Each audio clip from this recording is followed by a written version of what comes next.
Bonjour tout le monde. Dans une ancienne vidéo, on avait vu comment créer un nuage de points. Et quand on comparait la longueur de la sépale et la longueur de la pétale, on voyait qu'il y avait une tendance positive qui fait du sens, mais on avait vu qu'il y avait des genres d'agglomération, il y avait des clusters, ce qu'on dit en anglais, de points. Donc, peut-être que ça avait rapport à l'espèce de la fleur. Donc, peut-être que les setosa sont toutes plus petites, etc. Puis on avait vu avec nos diagrammes à bande double, etc., que c'est probablement le cas. Donc, maintenant, notre défi, c'est de créer un nuage de points, que les points sont de différentes couleurs selon l'espèce. Donc, si tu sais programmer, c'est relativement facile. Mais dans Google Sheets, c'est un peu plus difficile qu'on aimerait. Donc, ici, j'ai créé une autre page avec les données. On va essayer de créer un graphique. On va juste sélectionner nos 5 colonnes, insertion graphique. Puis ici, quand on met un nuage de points, tu vois que ça crée des points de différentes couleurs, sauf que maintenant, nos points sont pas de différentes couleurs selon l'espèce, mais selon la colonne. Donc, notre variable indépendante, c'est la longueur de la sépale. Donc, l'axe des X ici, c'est la longueur de la sépale, comme qu'on peut voir à droite ici. Puis, on va juste nommer nos axes tout de suite. Donc, sous-titre, on va aller l'axe horizontal. Donc, c'est la longueur de la sépale. Ou on va changer ça. Longueur de la sépale. Sépale en centimètres. Puis là, l'axe des Y, ça va être la longueur de la pétale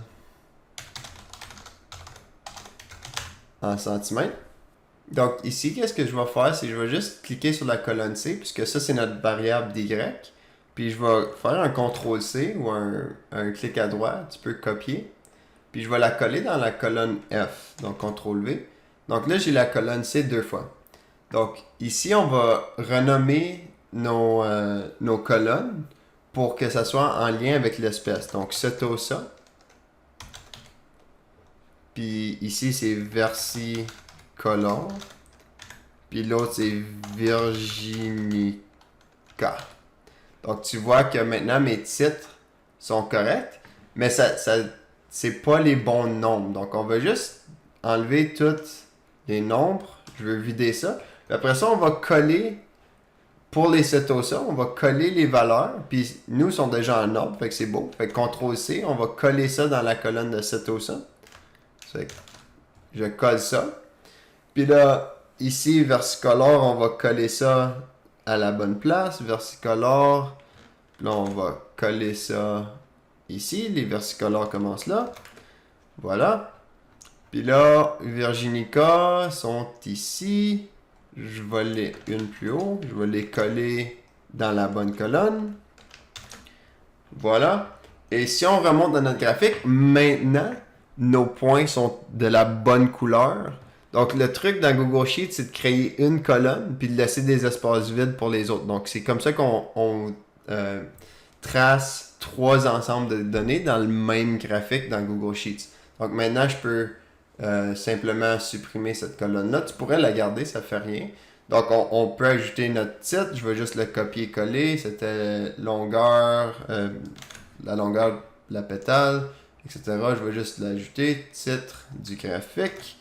Puis la légende, tu pourrais la mettre par exemple dedans, à l'intérieur si tu veux du graphique. Ça a aucune différence dans le fond. Là. C'est des décisions artistiques que tu vas faire. Mais la partie que je voulais vous parler, c'est l'avantage de ça comparé au diagramme en bulle. C'est à cause, en ce moment, on a le même graphique. En fait, les bulles sont peut-être même meilleures. Mais l'avantage de ça, c'est que tu peux ajouter des séries, comme des courbes de tendance, désolé.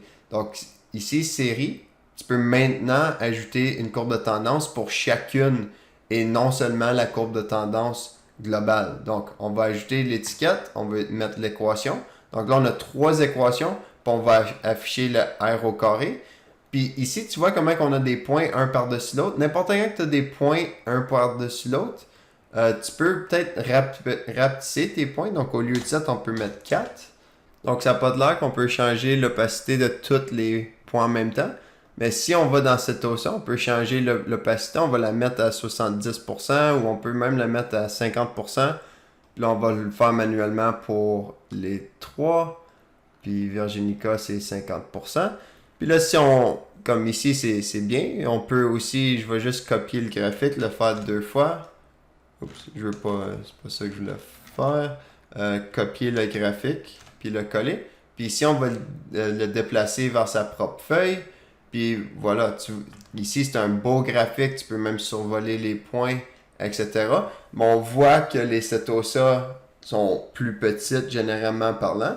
Puis tu peux aussi analyser les courbes, là. Ici, la tendance est vraiment faible pour les Setosa, tandis que pour les Virginica, elle est beaucoup plus forte.